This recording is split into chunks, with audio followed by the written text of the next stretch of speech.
The small apartment in East Osaka wasn't much to look at. 2 bedrooms, a tiny kitchen, and walls thin enough that neighbors could hear everything.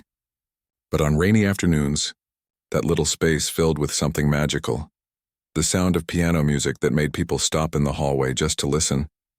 Hiro and Kenji Yamamoto were only 4 years old when their mother, May, noticed something unusual. She had been playing her old upright piano, a leftover from her days as a concert pianist before marriage and children changed her path. The twins had been quietly stacking blocks in the corner. But when she finished playing Chopin's Nocturne in E-flat major, she turned to find them sitting perfectly still, eyes wide. "Play it again," Hiro had said, his small voice serious.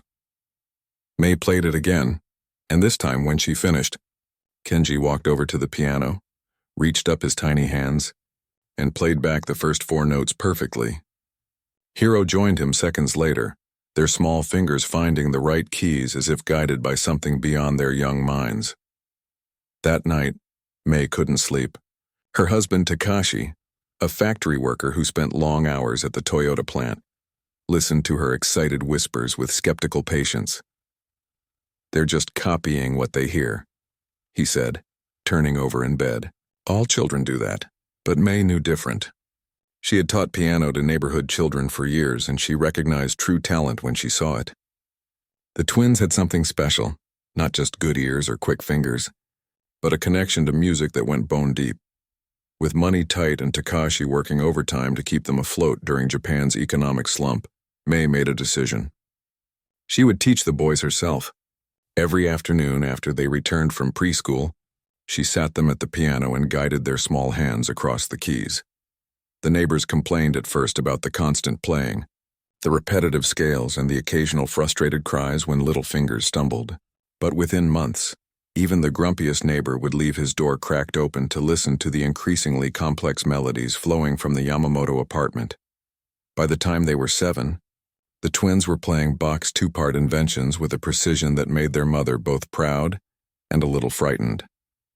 They played like little adults, understanding the emotional weight of each piece in a way that seemed impossible for children so young. "They need a better teacher than me," May told Takashi one night, "and a better piano." Takashi looked up from his newspaper, circles under his eyes from the 12-hour shifts he'd been working. "We can barely pay for their school uniforms," he sighed. "How can we afford that?" The answer came in the form of Professor Hiroki Tanaka, an elderly piano instructor from the Osaka College of Music, who heard about the twins from one of May's friends who cleaned the college halls. Curious but skeptical, he agreed to listen to the boys play. On a humid Sunday afternoon, the professor arrived at their apartment, his white hair neatly combed, his back slightly bent with age. He nodded politely at the small living room, the worn furniture, the faded curtains, but when he saw the old upright piano, something in his expression softened. "That's a Yamaha U1, he said, running his fingers along the wood. "A good instrument despite its age." May nudged the twins forward. They were dressed in their best clothes, hair neatly combed, faces scrubbed pink.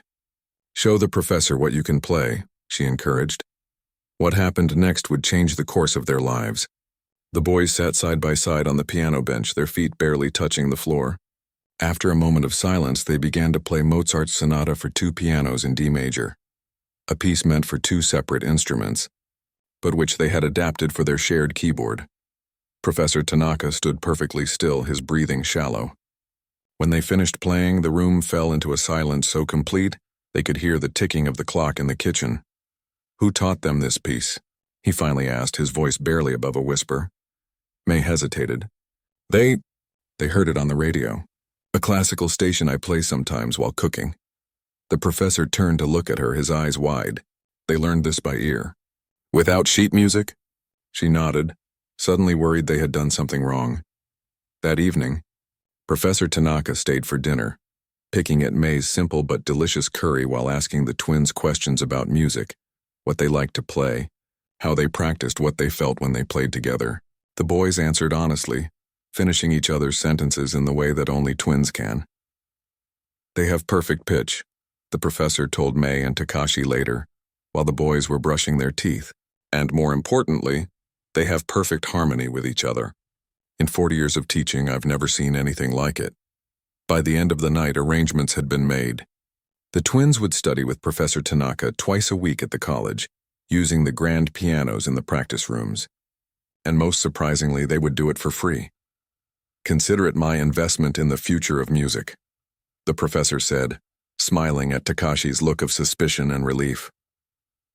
Life changed quickly after that. The twins' days filled with regular school in the mornings and music in the afternoons. Professor Tanaka was a strict teacher, demanding perfection and focus. But he also understood the unique way the twins worked together, how they breathed in unison, how they could communicate complex musical ideas with just a glance. "They're like one pianist with four hands," he once remarked to May. "It's extraordinary." By the time they were 12, Hiro and Kenji were ready for their first real performance. The Osaka Youth Music Competition wasn't nationally famous, but it attracted talented young musicians from across the region. Most competitors were older teenagers, many from wealthy families who had studied at expensive music schools since they were toddlers. The twins stood out immediately, not just for their youth, but for their perfect synchronization. They played Rachmaninoff's Piano Concerto No. 2, a piece known for its technical difficulty and emotional range. The audience fell silent as the twins' fingers flew across the keys, their bodies swaying slightly in identical motions, their expressions mirroring the same intensity. When they finished, the audience erupted in applause. Even the judges, usually stoic and reserved, were visibly moved. The twins won first place, and by the next morning, their photo appeared in the local newspaper with the headline, "Twin Prodigies Take Osaka by Storm." Professor Tanaka was bombarded with calls from music schools and concert organizers. Overnight, the Yamamoto twins became local celebrities. They were invited to play at community events, school ceremonies, and even a small recital at the governor's residence. Their father, who had been skeptical of their musical pursuits, began attending their performances, sitting stiffly in his suit, his eyes suspiciously bright when they played. Their mother watched with a mixture of pride and anxiety, always aware of how young they still were, how easily children, even brilliant ones, could be exploited or burned out. But the twins themselves seemed unfazed by the attention. They remained serious about their music but still found time to be children, playing video games, reading manga, arguing over whose turn it was to take out the trash. Music wasn't something they did. It was simply part of who they were. Their reputation grew beyond Osaka to the national stage when they were 14. A YouTube video of them performing at a charity concert went viral, attracting millions of views and comments from around the world. Music critics wrote about their intuitive understanding of complex compositions and their remarkable emotional maturity. By 16, they were being featured on national television programs, interviewed by music magazines, and invited to perform at prestigious venues across Japan. Their parents moved to a slightly larger apartment, one with better soundproofing and room for the baby grand piano that a wealthy patron had donated to them. Through it all, Professor Tanaka remained their primary teacher, guiding their development with a grandfather's care and a maestro's discipline. "Remember," he would tell them, "technique without heart is just noise. You must feel every note, understand every silence." At 17, they received an invitation that made even the stoic Professor Tanaka gasp, a chance to participate in Classical Virtuosos, an internationally televised competition hosted by the legendary Maestro Victor Lindgren. Known for his brilliant conducting, Lindgren was equally famous for his sharp tongue and uncompromising standards. Young musicians both dreamed of and dreaded performing under his critical gaze. "You don't have to do this," May told the twins, worried about the pressure of international exposure. "There will be other opportunities." But Hiro and Kenji, now lanky teenagers with serious eyes and quiet confidence, had already made up their minds. "We want to play for the world," Kenji said.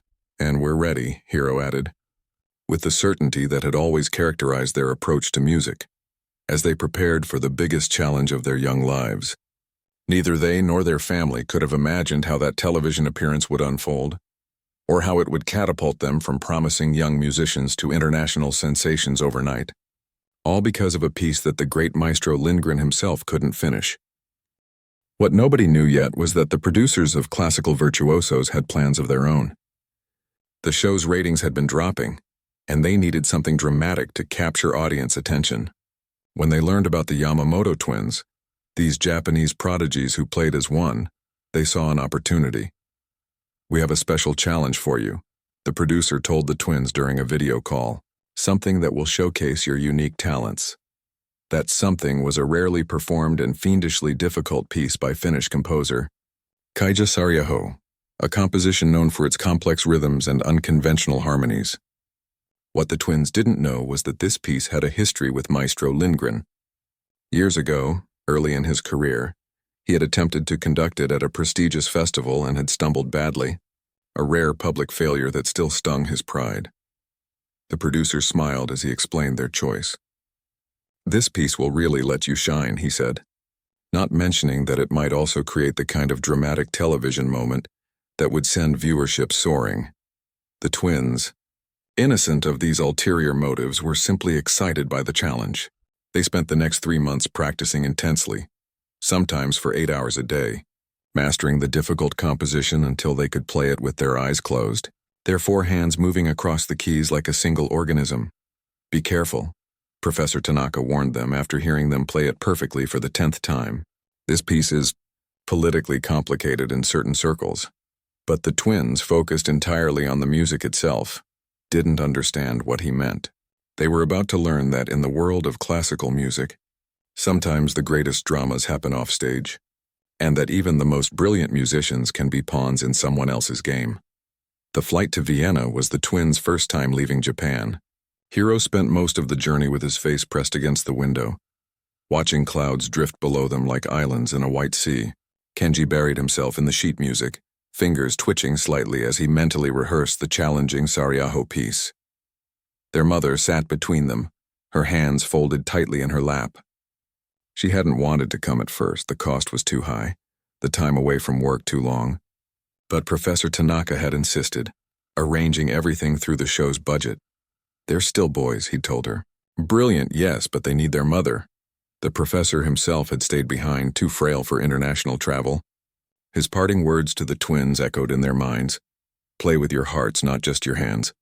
And remember, music is not a battlefield."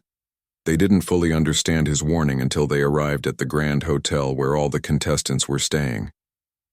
The lobby buzzed with young musicians from around the world, each one eyeing the others with a mixture of curiosity and wariness. A tall Russian violinist, a French cellist with fiery red hair, a German pianist whose fingers were insured for millions, all of them hungry for recognition, for that career-making moment that could come from impressing Maestro Lindgren on international television. "The Japanese twins are here," someone whispered as they checked in, eyes turned toward them, some friendly, others calculating. That evening at the welcome reception, they met the show's producer Anton Weber, a thin man with slicked-back hair and a smile that never reached his eyes. He introduced them to the other contestants with exaggerated enthusiasm. "And here they are, the Yamamoto twins, Japan's perfect pianists," he announced, one hand on each of their shoulders. "They play so synchronously you'd think they share one brain." The twins bowed politely, uncomfortable with the attention. They weren't used to being treated like curiosities. Later, as waiters circulated with sparkling water and tiny sandwiches, Anton pulled them aside. "I've been watching your rehearsals," he said. "Remarkable progress with the Saariaho piece." "Thank you," Hiro replied. "It's challenging but beautiful." Anton's smile tightened. "Yes, well, about that. There's been a small change to the program. We'd like you to perform it with Maestro Lindgren conducting the final movement." The twins exchanged a glance. They'd prepared to play it alone as a piano duet. "Is that a problem?" Anton asked, his tone suggesting there was only one acceptable answer. "No," Kenji said carefully. "But we haven't rehearsed with an orchestra. Don't worry. Lindgren is a master. Just follow his lead." Anton patted their shoulders again. "It'll make for fantastic television." As he walked away, a young production assistant named Yuki approached them. Half Japanese herself, she'd been assigned as their interpreter, though their English was quite good. "Be careful," she whispered, glancing around to make sure no one was listening. "They're setting something up." "What do you mean?" Hiro asked. Yuki hesitated. "I overheard Anton talking with the director. They know Lindgren has history with this piece. They think it might create drama." "Drama?" Kenji repeated, frowning. This is television, Yuki explained. They want moments people will talk about, share online. They're hoping what? Hiro pressed. That something will go wrong, she finished, looking uncomfortable. I shouldn't be telling you this. I could lose my job. That night, in their shared hotel room, the twins discussed what they'd learned while their mother showered. Maybe we should choose a different piece, Kenji suggested. Hiro shook his head. We've spent months preparing this one. It's perfect for us. But if they're trying to embarrass the maestro, then we'll just play so well he can't be embarrassed, Hiro said firmly. We play the music, not their games. The next morning brought their first encounter with Maestro Victor Lindgren himself. The rehearsal space was a grand hall with soaring ceilings and walls lined with portraits of composers. The maestro stood on the podium, silver-haired and imposing in a black turtleneck, surveying the orchestra with cool eyes.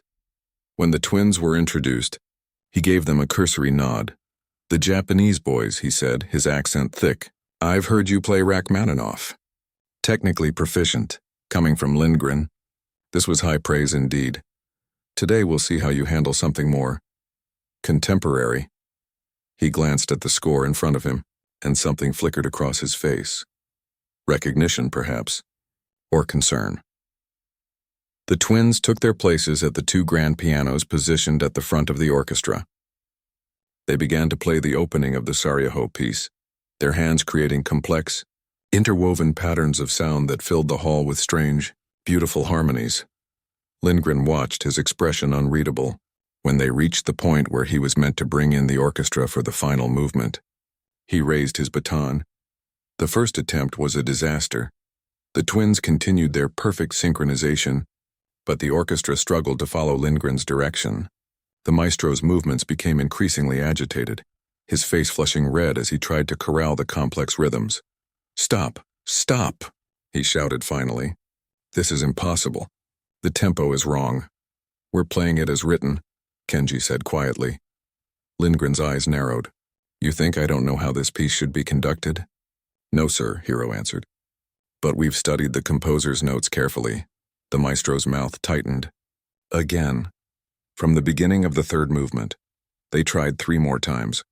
With each attempt, Lindgren grew more frustrated while the twins maintained their composure. Their playing flawless despite the chaos around them. Finally, Lindgren threw down his baton. Enough, we will continue this tomorrow. The orchestra needs more time with the score. As he stormed off the podium, Anton Weber, who had been watching from the shadows, smiled slightly. That afternoon, the twins received an unexpected visitor at their hotel room, Yuri Petrov, the concertmaster of the orchestra. I came to apologize, the violinist said, his voice low, and to warn you. About what? May asked, protective of her sons. Lindgren was humiliated by this piece 20 years ago, Yuri explained. He attempted to conduct its premiere at Salzburg. It did not go well. Critics called it the worst performance of his career. Then why would he agree to conduct it now? Hiro wondered. He didn't know what piece you'd chosen until yesterday, Yuri said. The producers kept it from him, and now his pride won't let him back down. What does this mean for the boys? May asked, worry creasing her forehead. Yuri sighed. It means he will either master it by tomorrow's live broadcast, unlikely given the complexity, or he will find a way to blame your sons for any failure. After Yuri left, the twins sat silently, absorbing this information. Should we choose something else? Kenji asked again. Hiro shook his head. No, we play this piece beautifully. If he can't conduct it properly, that's not our problem. But he could ruin our chance, Kenji argued. This competition could open doors for us, for Mom, for our future. Their mother, who had been listening quietly, spoke up. Your future will come from your talent, not from one television show. Play the music you've prepared with all your heart. Whatever happens, I'm proud of you both. The day of the live broadcast arrived with a flurry of activity. Makeup artists, sound technicians, and camera operators swarmed the concert hall. The twins were fitted with microphones and given final instructions. Remember, look at the camera when you bow, a floor director told them, and big smiles. Backstage, they found an unexpected ally in Yuki, the production assistant. I've been talking with the sound engineer, she whispered. He's adjusted the mix to highlight your pianos over the orchestra. If things go wrong, at least viewers will hear you clearly. "Thank you," Hiro said, surprised by her kindness. Yuki smiled. "My grandmother was a pianist. She always said music should be above politics." As they waited in the wings, they could see Maestro Lindgren pacing, reviewing the score one last time. His face was set in grim determination. Anton Weber approached the twins, rubbing his hands together excitedly. "Quite a crowd tonight. Full house and broadcasting to 32 countries. We're ready," Kenji said simply. Anton's smile turned sly. "I'm sure you are. Just remember, television loves drama. Whatever happens out there, it'll be memorable." As he walked away, Hiro turned to his brother. "No matter what happens, we play for the music. Not for him, not for the cameras. Just for the music." Kenji nodded, and they clasped hands briefly before walking onto the brightly lit stage. The audience applauded as they bowed. The cameras swiveled to follow them as they took their places at the pianos. Maestro Lindgren mounted the podium, acknowledging the crowd with a curt nod. The red light on the main camera blinked on. Millions of viewers around the world settled in to watch. The twins exchanged one final glance, a lifetime of understanding passing between them. Then their fingers touched the keys, and the music began to flow, strange, beautiful, challenging, filling the concert hall with sound that seemed to come from another world. They played flawlessly through the first two movements, lost in the music, barely aware of the audience holding its breath, of the cameras capturing every nuance of their performance, of Lindgren watching them with a mixture of admiration and apprehension. And then came the moment of truth. The third movement, where the orchestra would join in, where Lindgren would need to guide everyone through the piece's most difficult passage. The twins paused, looking up at the maestro, waiting for his cue. Lindgren raised his baton, his face a mask of concentration. The fate of 3 musicians and a piece of music that had waited 20 years for redemption hung in the balance as the world watched. The concert hall fell silent as Maestro Lindgren's baton hung suspended in the air. Sweat beaded on his forehead under the hot stage lights. The twins watched him, their fingers poised above the keys, waiting for the signal to begin the complex third movement. In the control room, Anton Weber leaned forward in his chair, eyes gleaming. "Keep camera 3 tight on Lindgren's face," he instructed through his headset. "I want every drop of sweat, every twitch." The director nodded, switching to a close-up of the maestro's increasingly tense expression. Back on stage, Lindgren finally brought his baton down with deliberate precision. The orchestra launched into the third movement, strings and woodwinds creating a swirling foundation of sound. For the first minute, everything seemed to flow perfectly. The twins played with their usual precision, and Lindgren conducted with growing confidence. Perhaps, thought Hiro, the rehearsal problems had been overcome. Then came the first transition, a sudden shift in tempo that required perfect coordination between the pianos and orchestra. The twins executed their part flawlessly, but as Lindgren tried to guide the orchestra through the change, something faltered. The strings came in a beat too early, the brass a beat too late. The music began to unravel. Lindgren's movements became more pronounced, almost desperate, as he tried to pull the orchestra back together. But the more he tried, the worse it became. The complex rhythms of Sarajevo's composition, with its overlapping patterns and unconventional time signatures, slipped further and further from his control. The twins exchanged a quick glance. They had a choice to make: follow the deteriorating orchestral performance or stay true to the piece as written. "Keep going," Kenji mouthed to his brother. They continued playing exactly as they had practiced, their 4 hands moving in perfect harmony, despite the chaos surrounding them. Their unwavering precision only highlighted the orchestra's growing confusion. In the audience, music critics scribbled notes furiously. Viewers at home leaned closer to their television screens, sensing they were witnessing something unprecedented. Lindgren shot a sharp look at the twins, silently demanding they adjust to the orchestra's tempo. They met his gaze but continued playing correctly. This was no longer about the competition or the audience. It was about the integrity of the music itself. The maestro's face flushed deep red. He made one final desperate attempt to salvage the performance, gesturing wildly to the orchestra to skip ahead to a more manageable passage.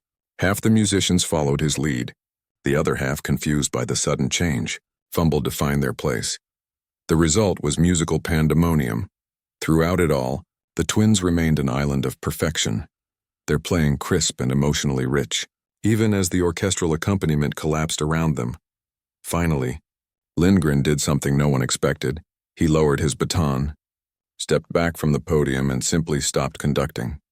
The orchestra, without guidance, gradually fell silent instrument by instrument, yet the twins continued, filling the hall with the pure sound of their pianos, playing the piece as it was meant to be heard. When they finished the movement, the concert hall remained in stunned silence for 3 heartbeats. Then a single person stood and began to applaud.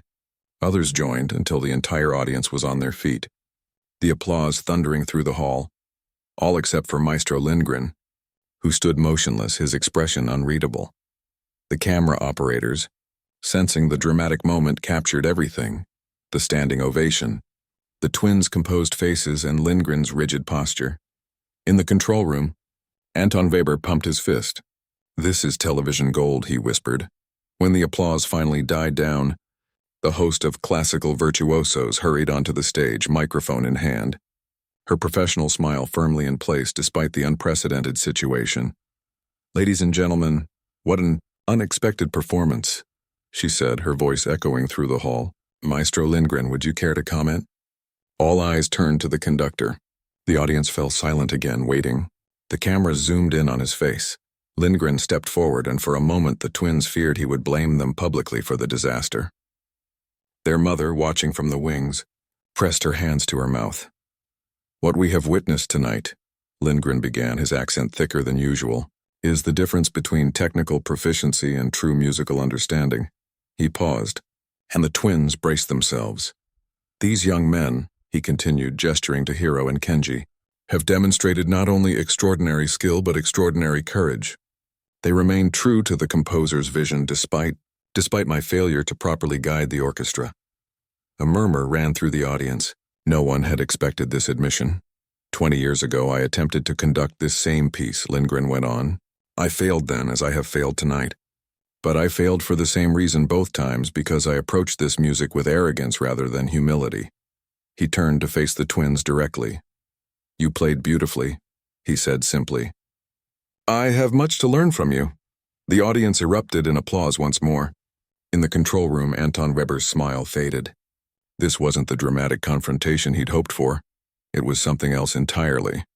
After the broadcast ended, the twins found themselves surrounded by journalists, other contestants, and audience members eager to meet them. Through the crowd, they spotted Maestro Lindgren making his way toward the exit. "Phone. We should talk to him," Hiro said to his brother. They excused themselves and hurried after the conductor, catching up to him in the empty corridor outside the main hall. "Maestro Lindgren," Kenji called. The older man turned, surprise crossing his face. The Yamamoto brothers. Come to collect your victory, I suppose." "No," Hiro said. "We wanted to apologize." Lindgren's eyebrows rose. "Apologize for what?" "Playing correctly?"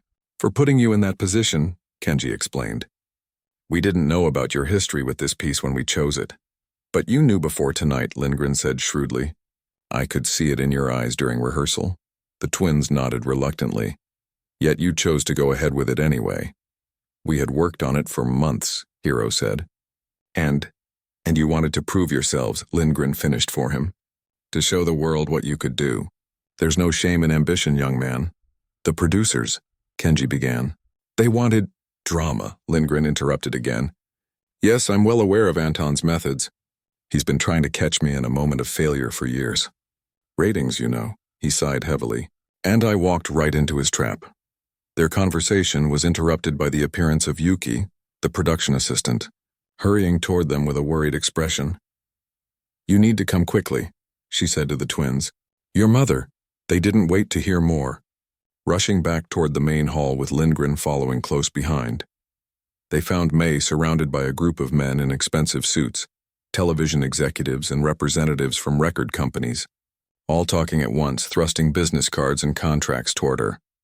World tour opportunity, exclusive recording contract, American television appearances.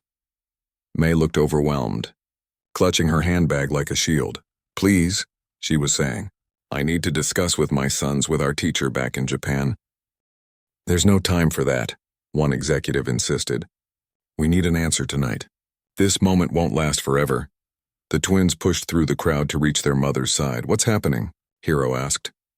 These men want you to sign contracts now, May explained, her voice trembling slightly. For tours, recordings, many things. But it's all happening so fast. And where exactly would this tour take them? Came a stern voice from behind them. Maestro Lindgren had joined the circle, his imposing presence causing several of the executives to step back. 30 cities across Europe and America, one man said. Starting next month. Next month? Kenji repeated. But we're still in school. School can wait, another executive said dismissively. This is a once-in-a-lifetime opportunity. Indeed it is, Lindgren agreed, his tone deceptively calm. A once-in-a-lifetime opportunity to exploit two young musicians before they've had the chance to fully develop their artistic voice. The executives exchanged uncomfortable glances. Maestro, with all due respect, this isn't your concern, one said. Isn't it? Lindgren's eyes flashed. I just embarrassed myself on international television because I put ego before art. I won't stand by and watch these boys' talent be squandered for quick profit. He turned to May. Mrs. Yamamoto, may I offer some advice? As someone who has seen many young talents come and go, May nodded gratefully. Don't sign anything tonight, he said firmly. Take these cards, listen to these offers, but consult with people you trust. Your son's teacher in Japan, perhaps a good arts attorney. He glared at the executives. Legitimate opportunities will still be there next week. Next month, the crowd around them began to disperse, some of the executives muttering under their breath about interference. When they were finally alone, just the twins, their mother and Lindgren, May bowed deeply to the conductor. Thank you, she said. I didn't know what to do.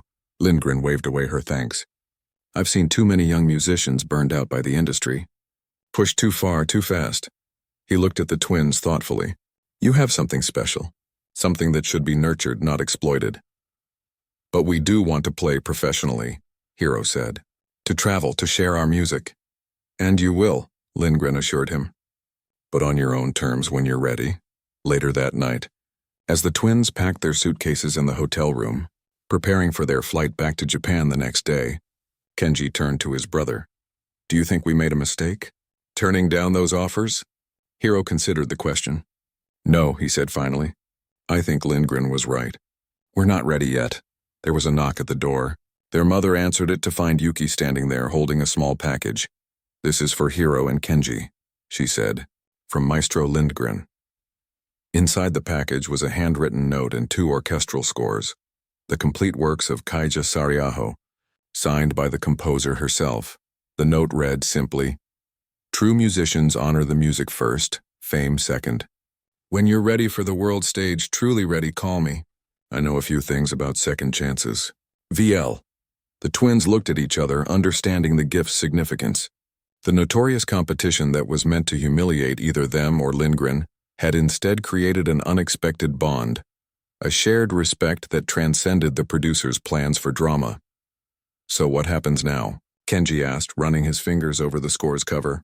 We go home, Hiro said. We finish school. We keep practicing. And then the world, their mother finished, a quiet pride in her voice. But this time on your terms. As they turned out the lights that night, neither twin could have imagined how their performance would spread across the internet in the coming days, how millions would watch the moment when 2 young musicians from Osaka stood their ground against one of classical music's most intimidating figures and earned his respect. The flight back to Japan felt different somehow. 3 weeks earlier, they had left as hopeful contestants. Now they returned as musicians who had made international headlines. The twins slept for most of the journey, exhausted from the emotional roller coaster of the past few days, while their mother flipped through a folder containing all the business cards and offers they'd received. When they landed at Osaka International Airport, they were surprised to find a small crowd waiting for them.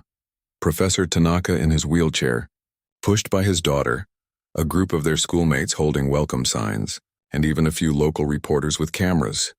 I told you not to make a fuss, Professor Tanaka was saying to his daughter as the twins approached, but his stern expression melted into a smile when he saw them. "My boys," he said, reaching out to clasp their hands. "You've made an old man very proud." That night, gathered in the professor's small apartment, they showed him the video of the performance. The old man watched intently, his fingers occasionally moving as if conducting along with the music. When it ended, he sat in silence for a long moment. "You faced a difficult choice on that stage," he finally said, "between pleasing the conductor and honoring the music. You chose correctly." "We were scared," Kenji admitted. "When everything started falling apart." Professor Tanaka nodded.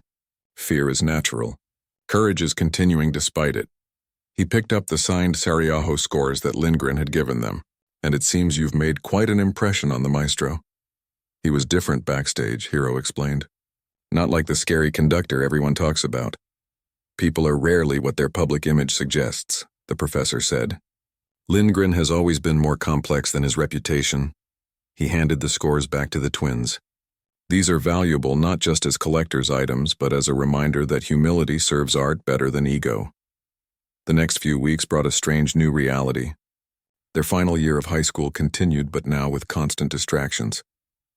Their classmates treated them differently, some with newfound respect, others with a hint of jealousy. Japanese music magazines requested interviews. Their inbox filled with inquiries from concert venues across Asia.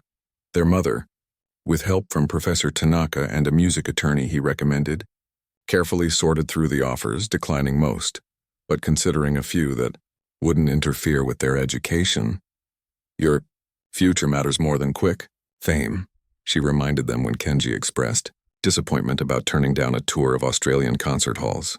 Professor Tanaka and Maestro Lindgren both agree. You need time to grow, not just as musicians, but as people. The twins understood the wisdom in this approach, but still felt the pull of opportunity. The world had opened up to them in a way they'd never imagined. It was hard to focus on calculus homework when concert halls in Paris and New York were inviting them to perform. 1 month after their return, they received an unexpected email from Yuki, the production assistant from Vienna. "Thought you might find this interesting," she wrote. The show's ratings were the highest in 5 years, but not for the reason Anton expected. Viewers loved the music, but they loved the integrity more. "There's talk of changing the format to be less about drama and more about authentic musical moments. You've started something important. P.S. Anton was fired last week." They shared the email with Professor Tanaka during their next lesson. The old man chuckled. "Sometimes the greatest impact comes not from what we intend, but from what we inspire in others." That winter, as their final school year progressed, the twins made a decision. With their mother's blessing and Professor Tanaka's guidance, they accepted 3 carefully chosen performance invitations for the coming summer. 1 in Tokyo, 1 in Seoul, and 1 in Hong Kong. Small steps, manageable distances, but still significant opportunities. "We can see if we're really ready," Hiro explained to their mother, without committing to anything too overwhelming. She nodded, relieved by their mature approach. "And your university applications?" "Already submitted," Kenji assured her. "To the Tokyo College of Music and Osaka University's music program." Their preparations for these concerts became the focus of their free time. Each day after school, they would practice for hours, refining their technique, exploring new dimensions in pieces they thought they already knew well.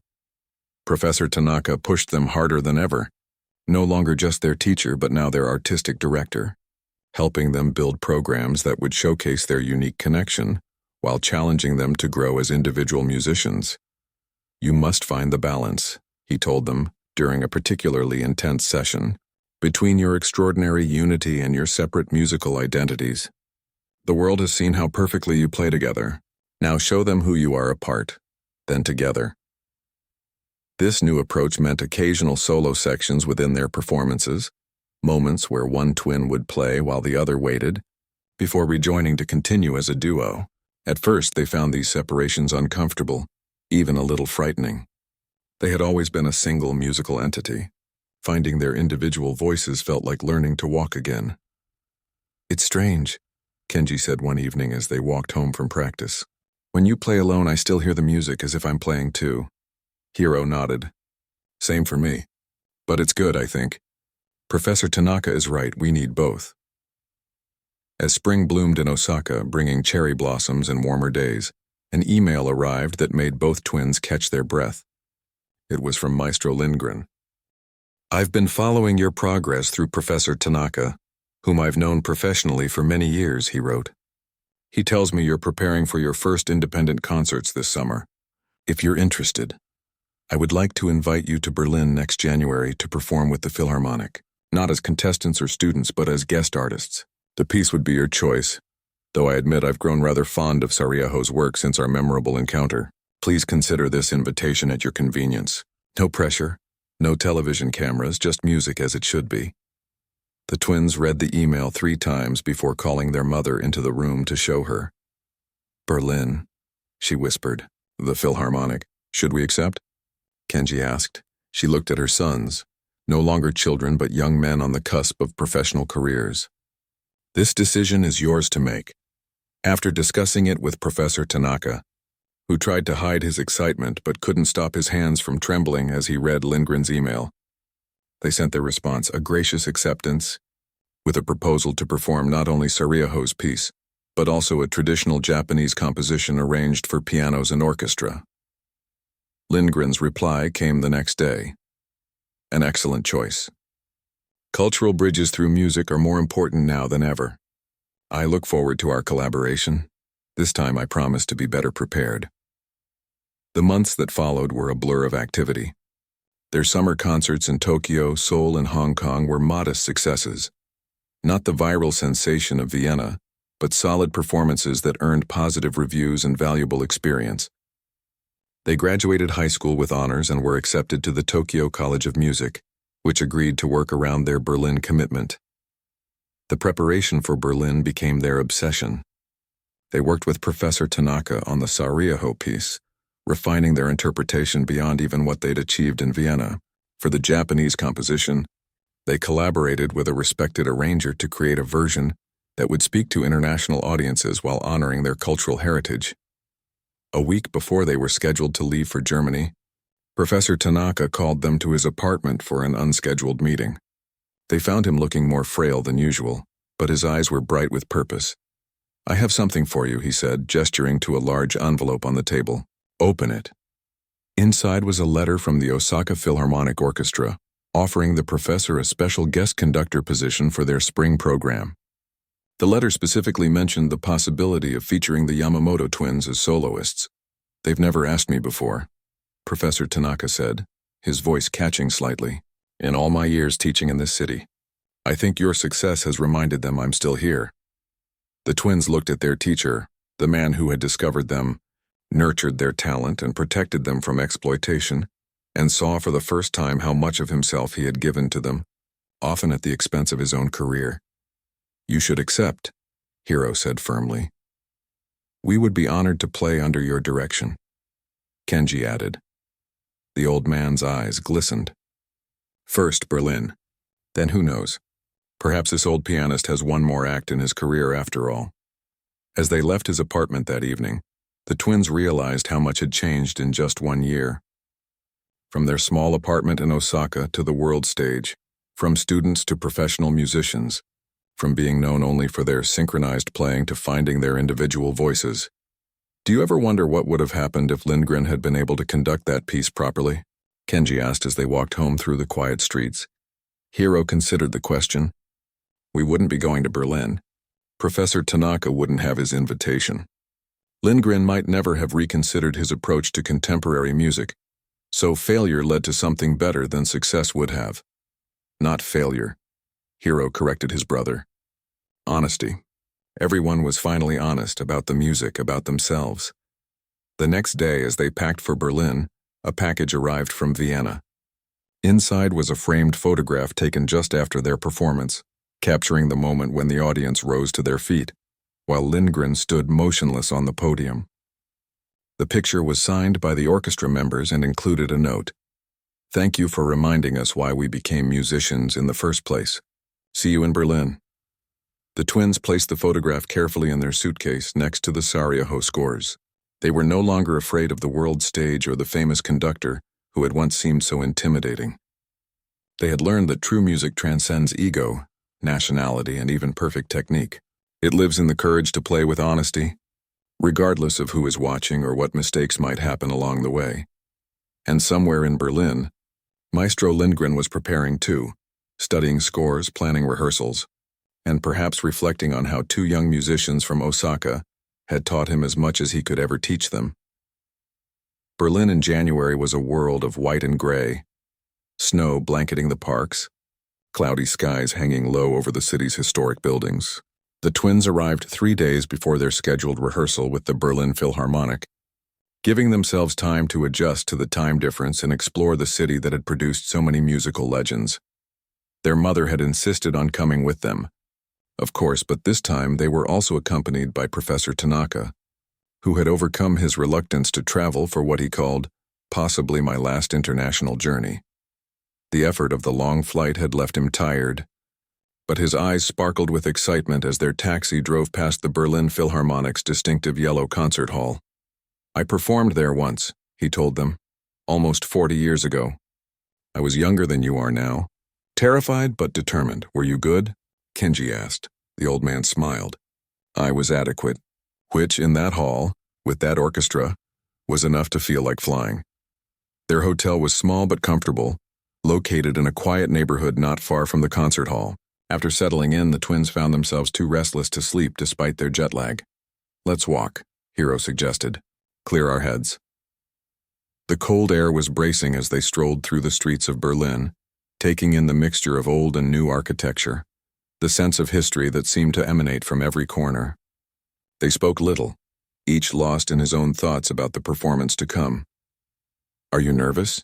Kenji finally asked as they paused on a bridge overlooking the River Spree, its dark waters reflecting the city lights. Hiro considered the question. Not about playing, but about seeing Lindgren again. What if Vienna was just a moment? What if he's different now? What if we are? Kenji countered. We're not the same musicians we were a year ago. It was true. The months of preparation for this concert had changed them. Professor Tanaka had pushed them to find depths in the music they hadn't explored before, to think beyond technique into the realm of interpretation and emotion. They had grown not just as pianists but as artists. The morning of their first rehearsal dawned clear and cold. The twins dressed carefully in the dark suits their mother had insisted on buying for the occasion. "You're professionals now, not students," she had said, and made their way to the concert hall with Professor Tanaka. Maestro Lindgren was already on the podium when they arrived, working with the orchestra on another piece for the program. He nodded to acknowledge their presence but continued the rehearsal without interruption. The twins took seats in the empty auditorium, watching the maestro work. He was different from what they remembered, still demanding, still precise, but with a patience they hadn't seen in Vienna. When a young violinist struggled with a difficult passage, Lindgren stopped the orchestra not to criticize but to demonstrate, singing the phrase to illustrate the phrasing he wanted. "He's changed," Kenji whispered. Professor Tanaka, sitting beside them, shook his head slightly. "Not changed, revealed. This is who he always was beneath the public persona." After a short break, it was time for their rehearsal. The twins took their places at the two grand pianos positioned at the front of the orchestra, exchanging formal bows with Lindgren. "Welcome to Berlin," the maestro said, his voice carrying to the orchestra behind him. "For those who don't know the story, these young men taught me a valuable lesson last year about the relationship between conductor, performers, and the music itself." He smiled slightly. "Today, I hope to prove I've learned that lesson." They began with the Sarajevo piece, the same composition that had caused such drama in Vienna. This time, however, the experience was completely different. Lindgren had clearly spent months studying the score, understanding its complexities, internalizing its rhythms. He guided the orchestra with confident gestures, creating a perfect foundation for the twins' playing. When they reached the notorious third movement, the section that had fallen apart on live television, there was no hesitation. The twins played with the same precision they had shown in Vienna, but now the orchestra matched them note for note, creating a musical tapestry so rich and complex that several of the musicians smiled involuntarily as they played. At the end of the movement, there was a moment of silence before Lindgren spoke. "That," he said quietly, "is how it should sound." The Japanese composition they had chosen for the second half of the program presented different challenges. The arranger had created a version that retained the piece's traditional elements while adapting it for Western orchestral instruments. During the first run-through, some of the orchestra members struggled with the unfamiliar scales and rhythms. Seeing their difficulty, Kenji stepped away from his piano and walked to the center of the orchestra. With Professor Tanaka translating, he explained the cultural context of the piece, how it told the story of changing seasons in the Japanese countryside, the meaning behind certain melodic patterns, the importance of space and silence within the music. As he spoke, the orchestra members leaned forward, listening intently. When they played the piece again, there was a new understanding in their performance, a respect for the tradition they were helping to interpret. Lindgren watched this exchange with evident approval. "This is what music should be," he commented to Professor Tanaka. "A conversation between cultures, between generations." The days leading up to the concert were filled with rehearsals, adjustments, and moments of unexpected beauty as the collaboration deepened. The twins found themselves treated not as young prodigies to be directed, but as respected soloists whose input was valued. One evening, Lindgren invited them, along with Professor Tanaka and their mother, to dinner at his favorite restaurant near the concert hall. Over plates of traditional German food, the conversation flowed easily, touching on music, culture, and the unexpected path that had brought them all together. "I've been conducting for over 30 years, Lindgren said, swirling the wine in his glass. "But I learned something new with every performance. Sometimes from the music, sometimes from other musicians." He nodded toward the twins.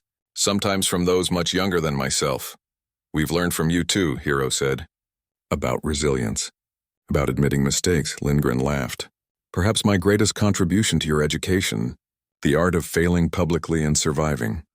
Professor Tanaka, who had been quietly observing the conversation, spoke up. "The best musicians are always students, no matter their age or fame. The moment we think we have nothing left to learn, our music dies." The night of the concert arrived with the kind of electric anticipation that performers recognize instantly. A full house, an audience filled with critics and music lovers, the sense of a significant musical event about to unfold. Backstage, the twins prepared with their usual quiet focus. Their mother fussed with their collars and ties until they gently shooed her away. Professor Tanaka offered last-minute advice, then clasped their hands firmly. "Remember why you play?" he said simply.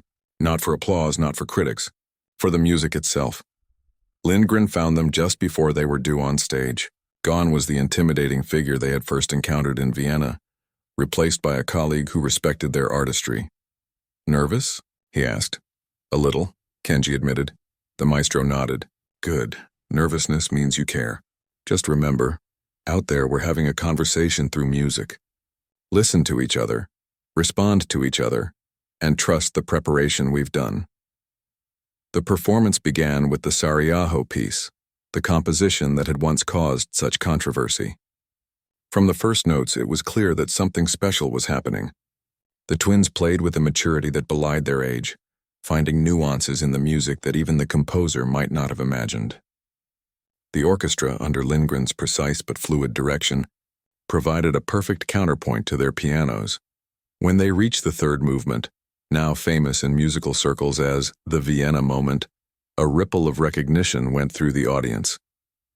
But this time there was no failure, no confusion, just the exquisite complexity of the music rendered with clarity and emotion. For the Japanese composition in the second half, the twins had decided to incorporate a brief solo section for each of them, a statement of their growing individual identities as musicians. Hiro's solo was introspective and lyrical, while Kenji's was more rhythmic and assertive. When they came back together, these individual voices merged into something greater than either alone, enhanced by the orchestra's sensitive accompaniment. The applause that followed the final notes was immediate and overwhelming. The audience rose to their feet, their enthusiasm not just for the technical excellence of the performance, but for the evident joy and communication between the musicians. After multiple curtain calls, Lindgren gestured for Professor Tanaka to join them on stage. The old teacher made his way slowly from the audience, leaning on his cane but standing tall as he acknowledged the applause with a deep bow. Backstage, surrounded by well-wishers and congratulations, the twins found a moment of quiet together. Do you remember what Professor Tanaka said when we first started studying with him? Kenji asked. About music being a journey, not a destination? Hiro nodded. I think I understand that better now. Each performance isn't an endpoint. It's just another step.